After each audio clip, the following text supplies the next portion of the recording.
Hi, hello, வணக்கம். நான் சம்பத் பேசுறேன். இன்னைக்கு என்ன பார்க்க போறோம்னா, உங்களோட குழந்தைகள தனியார் ஸ்கூல்ல சேர்க்கணும் அப்படின்னு சொல்லிட்டு நெறைய பேர் இருப்பீங்க. ஸோ, அதுக்கான தகவல் தான் இன்னைக்கு பார்க்க போறோம். என்ன அப்படின்னா, நம்ம கவர்மெண்ட் சைட்லேருந்து அதாவது இலவச கட்டாய கல்வி உரிமை சட்டம் இருக்குல்ல, ஆர்டின்னு சொல்லுவோம்ல, ரைட் டு எஜுகேஷன். அதுல வந்து அது மூலியமா நீங்க உங்க குழந்தைகள வந்து தனியார் பள்ளியில சேர்க்கலாம். தமிழ்நாட்டுல இருக்கக்கூடிய தனியார் பள்ளியில நீங்க சேர்த்துக்கலாம் அப்படின்னு சொல்லிட்டு ஒரு தகவல் வந்திருக்கு. ஸோ, அதனால அப்படி அட்மிஷன் போடுறதுக்கு நீங்க ஆன்லைன்ல அப்ளை பண்ணலாம் அப்படின்னு சொல்லியிருக்காங்க. ஸோ, இன்னைக்கு மாதத்தினுடைய முதல் நாள், ஏப்ரல் மாதத்தினுடைய ஃபர்ஸ்ட் நாள். ரொம்ப முக்கியமான தகவல். மறக்காம இத நெறைய பேருக்கு ஷேர் பண்ணுங்க. ஏன்னா, என்ன அப்படின்னா, போன வருஷம் வந்து ஆர்டிஇ வரல. போன வருஷம் அதுக்கு முந்தின வருஷம்னு நெனைக்கிறேன். ஏதோ ஃபண்ட் வரல. சென்ட்ரல் கவர்மெண்ட்லேருந்து ஃபண்ட் வரல அப்படின்னு சொல்லிட்டு ஆர்டிஇ வந்து ரொம்ப லேட்டா தான் இது பண்ணாங்க. ஸோ, அப்ப இந்த வருஷம் இது பிஃபோராவே வந்திருக்கு. நெறைய பேர் பயன்படுத்திக்கங்க. சரிங்களா? ஸோ, அப்ப இது என்ன அப்படின்னா, இத பத்தின தகவல் பார்க்கலாமா? இப்போ இதுக்கு நீங்க எப்பயிருந்து ஸ்டார்ட் பண்ணலாம் அப்ளை பண்றதுக்கு அப்படின்னு கேட்டீங்கன்னா, ஏப்ரல் 20ஆம் தேதியிலிருந்து, இந்த மாசத்தோட 20ஆம் தேதியிலிருந்து நீங்க ஸ்டார்ட் பண்ணலாம். எப்போ ஆன்லைன் அப்ளிகேஷன் முடியுது அப்படின்னா, மே 18ஆம் தேதி. அப்ப ஏப்ரல் 20லேருந்து ஆரம்பிச்சு அடுத்த மாசம் மே 18 வரைக்கும் நீங்க ஆன்லைன்ல அப்ளை பண்ணிக்கலாம் ஆர்டிஇக்கு. சரிங்களா? ஓகே. அப்ப என்ன சொல்லியிருக்காங்க அப்படின்னு பார்க்கலாமா? இந்த ஆர்டிஇ எதுக்காக அப்படின்னா, ரொம்ப பொருளாதாரத்துல பின்தங்கிய மாணவர்கள் பின்தங்கிய ஏழை மாணவர்கள் இருக்காங்கல்ல, அவங்க தனியார் பள்ளிகள்ல இலவசமா படிக்கணும், சேர்க்கணும் அப்படின்னு சொல்லிட்டு நெறைய பேர் விருப்பப்படுவாங்க. அதுக்காக தான் இந்த ஆர்டிஇ கொண்டு வந்தாங்க. சரிங்களா? அப்போ இதுக்கான அப்ளிகேஷன் எப்போ ஸ்டார்ட் ஆகுதுன்னா, 20ஆம் தேதி ஸ்டார்ட் ஆகுது. ஏப்ரல் 20 ஸ்டார்ட் ஆகுது. இப்போ இதன்படி பார்த்தீங்கன்னா வச்சுக்கோங்க, இந்த ஆர்டிஇ படி என்ன சொல்ல வருது அப்படின்னு கேட்டீங்கன்னா, நம்ம கட்டாய கல்வி உரிமை சட்டம் ஆர்டிஇ படி தனியார் ஸ்கூல்ல வந்து 25% இடங்கள் வந்து ஏழை குழந்தைகள் வந்து சேர்க்கப்படுவாங்க. அந்த ஆர்டிஇ படி என்ன சொல்றாங்க, ஒரு ஸ்கூல் இருக்கு. அதுல 100 பேர் இருக்காங்க, படிக்கிறாங்க. 100 சீட் அப்படின்னு இருக்குன்னு வச்சுக்கங்களேன், அட்மிஷன் போடக்கூடிய சீட்டு. அதுல வந்து 25 சீட் வந்து அந்த தனியார் மாணவர்களுக்கு, அந்த ஏழை குழந்தைகளுக்கு வந்து நீங்க அலாட்மெண்ட் பண்ணணும் அப்படின்னு சொல்லியிருக்காங்க. சரியா? அவங்க கிட்ட எந்தவித ஃபீஸும் வாங்கக்கூடாது அப்படின்னு சொல்லியிருக்காங்க. ஸோ, அதுபடி தான் நம்ம அட்மிஷன் ஆர்டிஇ மூலியமா போடணும். சரிங்களா? ஸோ, இப்ப 2வது என்ன சொல்ல வரோம் அப்படின்னு கேட்டீங்கன்னா, மாநிலம் முழுவதும் இந்த தமிழ்நாடு பொறுத்தவரைக்கும் நம்ம ஸ்டேட் ஃபுல்லாவே கிட்டத்தட்ட 7,000க்கும் மேற்பட்ட தனியார் பள்ளிகள்ல 7,000த்துக்கும் மேற்பட்ட தனியார் பள்ளிகள் இருக்கு. இதுல ஆர்டிஇ மூலமா மட்டும் 1,00,000 இடங்கள் இருக்காம். ஆர்டிஇ மூலமா 1,00,000 இடங்கள வந்து நீங்க ஃபில் பண்ணலாம் அப்படின்னு சொல்லியிருக்காங்க. சரிங்களா? ஸோ, அப்ப இந்த திட்டத்துல எல்கேஜி இல்லாம ஜாயின் பண்ணிக்கலாம். எல்கேஜி வந்து நீங்க சேர்க்க முடியாது இந்த ஆர்டிஇ மூலியமா. பட் இங்க பாருங்க, இப்போ ஃபர்ஸ்ட் ஸ்டாண்டர்ட் நீங்க சேர்த்தீங்கன்னா, அவங்க வந்து 8வது வரைக்கும் எந்தவித ஃபீஸும் பே பண்ணாம நீங்க வந்து படிச்சுக்கலாம் அப்படின்னு சொல்றது தான் இந்த ஆர்டிஇ. சரிங்களா? அப்ப இதுவரைக்கும் என்ன பார்த்தோம்? ஏப்ரல் 20ஆம் தேதி ஆன்லைன் அட்மிஷன் ஸ்டார்ட் ஆகுது. அதுக்கு அடுத்தது வந்து இதுல யாரு ஜாயின் பண்ணுவாங்க அப்படின்னா, பொருளாதாரத்துல பின்தங்கிய ஏழை மாணவர்கள் வந்து நீங்க ஜாயின் பண்ணிக்கலாம் அப்படின்னு சொல்றாங்க. அப்ப இது யாருக்கு எந்த ஸ்டாண்டர்ட் சேர்க்க முடியும் அப்படின்னா, எல்கேஜி சேர்க்க முடியுமானா முடியாது. ஃபர்ஸ்ட் ஸ்டாண்டர்ட் சேர்த்தீங்கன்னா, ஃபர்ஸ்ட் ஸ்டாண்டர்ட்லேருந்து 8வது வரைக்கும் எந்த விதமான ஃபீஸும் பே பண்ணாம நீங்க சேர்ந்துக்கலாம் அப்படின்னு சொல்லியிருக்காங்க. சரியா? ஆர்டிஇ புரிஞ்சுதா? ஆர்டிஇன்னா ரைட் டு எஜுகேஷன், கட்டாய கல்வி உரிமை சட்டம். ஓகேங்களா? அடுத்தது, அப்ப இந்த ஆர்டிஇ எப்ப கொண்டு வந்தாங்க அப்படின்னா, அமல்படுத்தப்பட்டது வந்து 2013வது வருஷம் ஆர்டிஇ வந்து அமல்படுத்துறாங்க நம்ம தமிழ்நாடு ஸ்டேட்ல. அதுல வந்து அப்ப இதுவரைக்கும் அப்ப 2013ல அமல்படுத்தின அந்த ஆர்டிஇ வந்து அப்ப இதுவரைக்கும் எத்தன பேர் படிக்கிறாங்க அப்படின்னு கேட்டீங்கன்னா, கிட்டத்தட்ட 5,7 லட்சம் பேர் இதுவரைக்கும் பிரைவேட் ஸ்கூல்ல படிச்சுட்டு இருக்காங்க. எது மூலியமா? ஆர்டிஇ மூலியமா. சரிங்களா? ஆர்டிஇ. ஓகேவா? அடுத்தது, இப்போ அப்ப இப்படி இருக்கும்போது நம்ம வர கல்வியாண்டு, அதாவது 2026 டு 27 வர ஜூன், ஜூலைல ஸ்டார்ட் ஆகுதுல்ல அகாடமிக் இயர். அதுல வந்து நம்ம ஜாயின் பண்ணணும், சேரணும். மாணவர்கள வந்து சேர்க்கணும். உங்க வீட்டு பசங்கள நீங்க சேர்க்கணும் அப்படின்னா, அதுக்கான ஆன்லைன் ரெஜிஸ்ட்ரேஷன் தான் ஏப்ரல் 20லேருந்து மே அடுத்த மாசம் மே 18 வரைக்கும் நடக்க போகுது. ஆன்லைன்ல தான் நீங்க பதிவு பண்ணணும். சரிங்களா? ஆன்லைன்ல தான் நீங்க பதிவு பண்ண போறீங்க. வேற எங்கேயும் போயிட்டு யார்கிட்டயும் எந்த காசும் குடுக்காதீங்க. எந்த ஸ்கூலுக்கும் போயிட்டு நேரா நீங்க அப்ளிகேஷன் போடாதீங்க. சரிங்களா? ஓகேவா? ஸோ, அப்ப இதுக்கான அறிவிப்ப யார் குடுக்குறாங்க அப்படின்னு கேட்டீங்கன்னா, அப்ப இதுக்கான அறிவிப்ப வந்து யார் குடுக்குறாங்க அப்படின்னு கேட்டீங்கன்னா, தனியார்கள் பிரைவேட் ஸ்கூல் இருக்குல்ல, அதுக்காக ஒரு கமிட்டி இருப்பாங்க. ஒரு இயக்ககம் அப்படின்னு சொல்லிட்டு ஒண்ணு வச்சிருப்பாங்க. ஒரு டைரக்டரேட். தனியார் பள்ளிகளுடைய இயக்ககம் தான் இந்த அறிவிப்ப வந்து வெளியிட்டிருக்காங்க. சரிங்களா?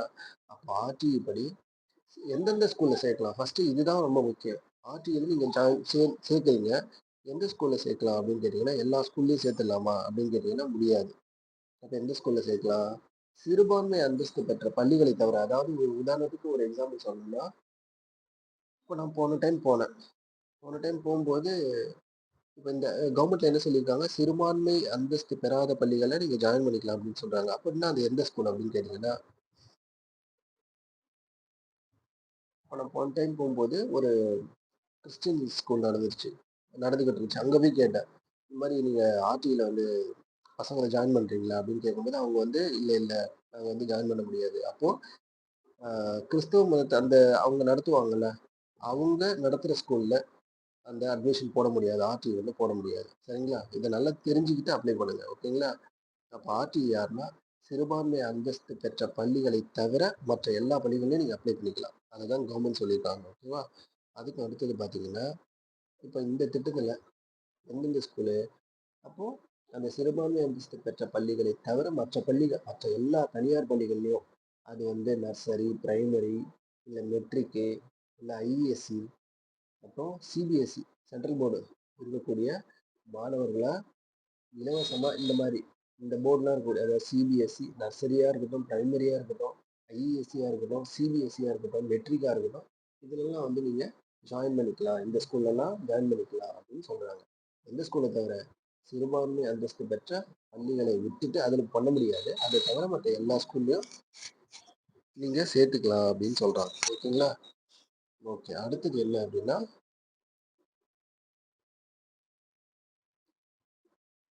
அதாவது இந்த இந்த திட்டத்துல 2 டைப் ஆஃப் கேட்டகரி இருக்காங்க. யார் யாரெல்லாம் அப்ளை பண்ணலாம்னு சொல்லிட்டு. ஒண்ணு வந்து வாய்ப்பு மறுக்கப்பட்ட நபர் அப்படின்னும், மற்றும் பொருளாதாரத்தில் நலிந்த பிரிவினர் அப்படின்னு சொல்லிட்டோம். இந்த 2 கேட்டகரிக்கு ரொம்ப முன்னுரிமை குடுக்குறாங்க. ஃபர்ஸ்ட் வாய்ப்பு மறுக்கப்பட்ட நபர். இவங்க பண்ணலாம். 2வது வந்து பொருளாதாரத்துல பின்தங்கிய நபர்கள். இவங்க வந்து அப்ளை பண்ணலாம் அப்படின்னு சொல்றாங்க. ஸோ அப்ப அதெல்லாம் யார் யாருன்னு பார்த்துடலாமா? இப்போ வாய்ப்பு மறுக்கப்பட்ட நபர்கள் யார் அப்படின்னு கேட்டீங்கன்னா, ஆதரவற்றவர்கள். டெஸ்டியூட் இருக்காங்கல்ல, டெசர்டர் சாரி ஆதரவற்றவர்கள் இருக்காங்கல்ல, அவங்க ஒண்ணு.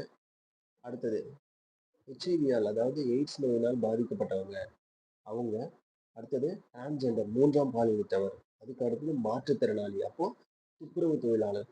இவங்களோட குழந்தைங்க உங்க குழந்தைங்கள நீங்க வந்து பிரைவேட் ஸ்கூல்ல சேர்ந்து படிக்கணும் அப்படின்னு ஆசை இருந்துச்சுன்னா, மறக்காம உங்களுக்கெல்லாம் முன்னுரிமை குடுக்குறாங்க. அதாவது இந்த இந்த ஆர்டிஇ மூலியமா எப்படி இருக்காங்க அப்படின்னா, குலுக்கல் முறையில போட்டு தேர்ந்தெடுப்பாங்க. ஸோ அப்ப நான் சொன்ன இந்த வாய்ப்பு மறுக்கப்பட்டவர், ஹெச்ஐவியால் பாதிக்கப்பட்டவர், ஆதரவற்ற ஆதரவற்றோர்கள், அடுத்தது வந்து 3ஆம் பாலினத்தவர், அடுத்தது மாற்றுத்திறனாளி, அப்புறம் துப்புரவு தொழிலாளர். இவங்க யாருக்குமே அந்த குலுக்கல் முறையில போடாம, டைரக்ட்டா வந்து அட்மிஷன் போட்டுக்கலாம் அப்படின்னு சொல்றாங்க. ஓகேங்களா?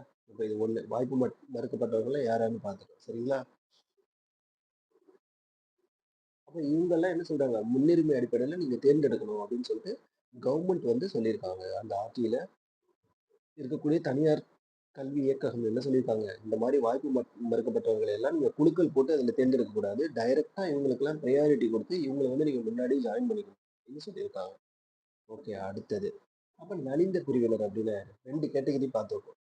நலிந்த பிரிவினர் வருஷத்துக்கு வந்து இங்க பாருங்க, ஆண்டு வருமானம் வந்து 2,00,000க்கும் குறைவா இருக்கும். உங்களோட ஆண்டு வருமானம் 2,00,000க்கும் குறைவா இருந்துச்சுன்னா, நீங்கலாம் வந்து நலிந்த பிரிவினரா கன்சிடர் பண்றாங்க உங்கள. சரிங்களா? அப்போ இதுக்கு என்ன தேவை? இதுக்கு என்ன தேவை அப்படின்னா, இப்பவே நீங்க என்ன செஞ்சுக்கணும்? தமிழ்நாடு கவர்மெண்ட்டால் கொடுக்கப்படுற வருமானம், வகுப்பு, இருப்பிடம். இந்த 3 சர்டிஃபிகேட்டையும் ப்ராப்பரா எடுத்து வச்சுக்கணும். உங்க ஸ்கூல்ல பசங்களோட ஆதார் கார்டுல கரெக்ஷன் எல்லாம் ப்ராப்பரா பண்ணி வச்சுக்கணும். ஃபோட்டோ தேவைப்படும். ஃபோட்டோ எடுத்து வச்சுக்கணும். சரிங்களா? ஒரு 5, 6 காப்பி ஃபோட்டோஸ் எடுத்து வச்சுக்கணும். அப்போ ஆதார் கார்டுல கரெக்ஷன் இருந்துச்சுன்னா கரெக்ஷன் பண்ணிக்கணும். இன்கம், நேட்டிவிட்டி, கம்யூனிட்டி 3 சர்டிஃபிகேட்டும் நீங்க எடுத்து கையில வச்சுக்கணும். ரெடியா வச்சுக்கணும். முன்னாடியே இதெல்லாம் அப்ளை பண்ணி வச்சுக்கணும் கையில. இப்போவே இன்னைக்கே ஸ்டார்ட் பண்ணிடுங்க. ஓகேங்களா? அப்போ இதெல்லாம் எடுத்து வச்சுக்கிட்டு நீங்க என்ன செய்யலாம்? எந்த வெப்சைட் அப்படின்னு சொல்லியிருக்காங்கன்னா, rte.tnschools.in rte.tnschools.in அப்படின்ற வெப்சைட்ல நீங்க போய் அப்ளை பண்ணிக்கலாம் அப்படின்னு சொல்றாங்க. அப்போ நான் இப்போ என் பசங்கள நான் சேர்க்கணும்னு ஆசைப்படுறேங்க. இப்போ எங்க பக்கத்துல ஒரு ஸ்கூல் இருக்கு. எங்க ஊர் பக்கத்துல ஒரு ஸ்கூல் இருக்கு.